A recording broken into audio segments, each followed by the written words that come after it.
شاه است حسین، بادشاه است حسین. سرداد نداد دست در دست یزید، حقا که بنای لا اله است حسین.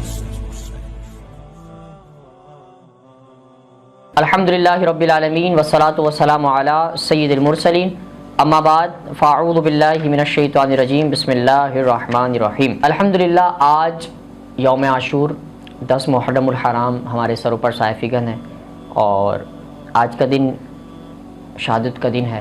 حضرت امام حسین رضی اللہ تعالیٰ عنہ کی شہادت کا دن ہے. آج ہم اہل بیت کے قاتلوں کے جو انجام ہوا اس بارے میں پڑھیں گے. اللہ کریم نے قرآن پاک میں ارشاد فرمایا، اور جاننا چاہتے ہیں کہ ظالم کس کرمٹ پر پلٹا کھائیں گے. تو اقبال کا ایک شعر ہے کہ حقیقت ابدی ہے مقام شبیری، بدلتے رہتے ہیں انداز کوفی و شامی، صبر و رضا اطاعت و جرت کا پیشوا، سچ پوچھئے تو حاصل قرآن حسین ہے، غریب و سادہ و رنگی ہیں داستان حرم، نہایت اس کی حسین ابتدا ہے اسماعیل، اور اہل بیت پاک سے گستاخیاں بے باکیاں، لعنت اللہ علیکم دشمنان اہل بیت.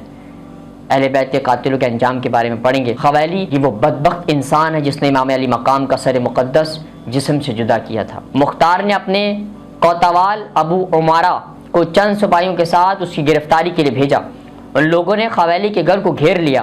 جب اس بغدت کو معلوم ہوا تو وہ ایک کوٹری میں چھپ گیا اور بیوی سے کہا کہ تم لا علمی کا اظہار کرنا. کوتوال نے گھر کی تلاشی کا حکم دیا تو اس کی بیوی باہر نکل آئی. اس سے پوچھا تمہارا شوہر کہاں ہے؟ زبان سے تو کہا مجھے معلوم نہیں، مگر ہاتھ کے اشارے سے سب کچھ بتا دیا. یہ لوگ اس جگہ پہنچے اور خویلی کو گرفتار کر کے مختار کے سامنے پیش کر دیا. مختار نے اس کو قتل کرنے کا حکم دیا. اسے شاہراہ عام پر قتل کیا گیا اور پھر اس کی لاش کو جلا کر راکھ کر دیا گیا.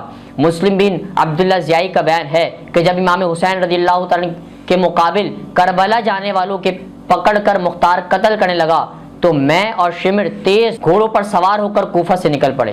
مختار کے غلام ضربی نے ہمارا پیچھا کیا. ہم نے اپنے گھوڑوں کو بہت تیز دوڑایا مگر ضربی ہمارے قریب آ گیا اور شمر پر حملہ آور ہوا. شمر اس کے حملے کو روکتا رہا. آخر شمر نے ایک ایسا وار کیا کہ ضربی کی کمر توڑ دی، اور جب ضربی کو مختار کے سامنے لایا گیا تو کہنے لگا اگر یہ مجھ سے مشورہ کرتا تو میں اس طرح حملے کرنے کا ہرگز حکم نہ دیتا. شمر وہاں سے بھاگ کر کوفہ اور بصرہ کے درمیان ایک گاؤں میں پہنچا جس کا نام کلتاونیت ہے. ایک کسان کو بلا کر مارا پیٹا اور مجبور کیا کہ میرا خط مصعب بن زبیر کو پہنچاؤ. اس خط میں لکھا تھا کہ شمر دلجوشن کی طرف سے یہ پیغام امیر مصعب بن زبیر کے نام. اس خط میں پتہ بھی لکھا تھا کہ کسان یہ خط لے کر روانہ ہوا ہے.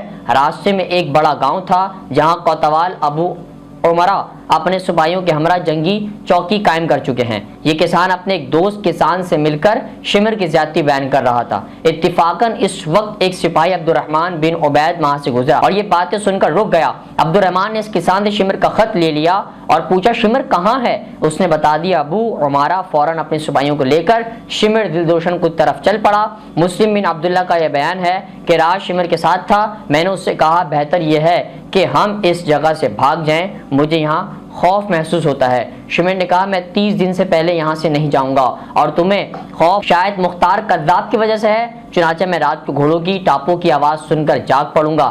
آنکھیں مر رہا تھا کہ اتنے میں انہوں نے تکبیر کہی اور ہماری جھوپڑیوں کو گھیرے میں لے لیا اور ہم گھوڑے چھوڑ کر پیدل ہی بھاگ نکلے. وہ لوگ شمر پر ٹوٹ پڑے.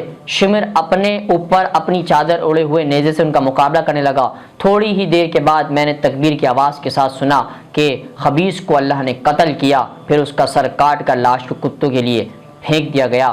قاتل علی اصغر کا کیا مرثا؟ یہ وہ بدبخت ہے جس نے حضرت علی اصغر رضی اللہ تعالیٰ کو حلق میں تیر مارا تھا. یہ ایسے مرض میں مبتلا ہوا کہ اس کے منہ اور پیٹ میں سخت گرمی پیدا ہو گئی، گویا آگ لگی ہوئی ہو، اور پیٹ کی طرف سخت سردی پیدا ہو گئی. چنانچہ اس کے منہ اور پیٹ پر برف رکھ دے، پانی چھڑکتے پنکھا ہلاتے مگر ٹھنڈک پیدا نہ ہوتی، اور پیٹھ کی طرف گرمی پہنچانے کے لیے آگ جلاتے مگر کچھ فائدہ نہ ہوتا، سوائے کہ محرک میں یہ بات موجود ہے کہ وہ چیخ چیخ کر کہتا رہا ہائے پیاس ہائے پیاس، تو اس کے لیے ستو پانی دودھ لایا جاتا اور اس کو 5 آدمی بھی پیتے تو سب کے لیے کافی ہوتا، اور پھر بھی پیاس کہہ کر چیختا، آخر اسی طرح پانی پیتے پیتے اس کا پیٹ پھٹ گیا اور وہ مر گیا۔ اس کے بعد عاشورے کا دن ہے۔ عاشورے کی فضیلت اور اہمیت کے بارے میں ہم پڑھیں گے۔ اس کا روزہ بھی رکھا جائے، بڑی اہمیت والا یہ دن ہے، اور اس کے بڑے اہم واقعات ہیں کہ اللہ تبارک و تعالیٰ نے اسی روز حضرت آدم علیہ السلام کی توبہ قبول فرمائی۔ یہی وہ دن تھا عاشور کا، حضرت ادریس علیہ السلام کو اسی روز مقام بلند کی طرف اٹھا لیا گیا۔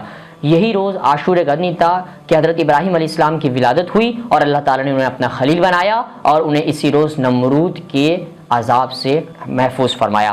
اسی روز حضرت داؤد پیغمبر علیہ السلام نے توبہ قبول فرمائی اللہ تبارک و تعالیٰ نے۔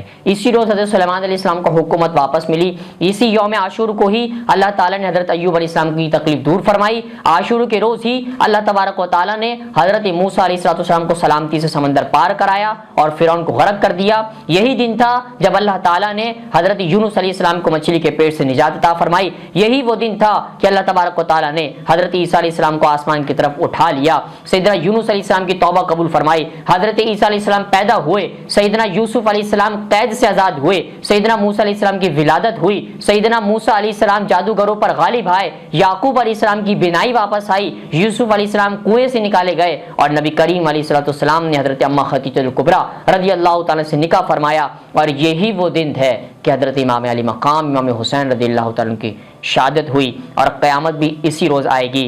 اسی روز پہلی بارش نازل ہوئی، اسی روز پہلی رحمت نازل ہوئی، اور اسی روز امام علی مقام نے شہادت حاصل کی۔ یہی وہ عاشور کا دن ہے۔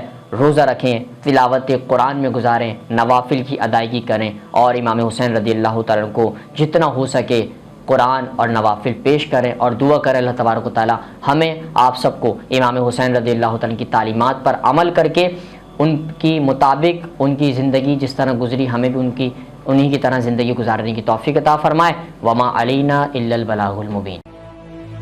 شاست حسین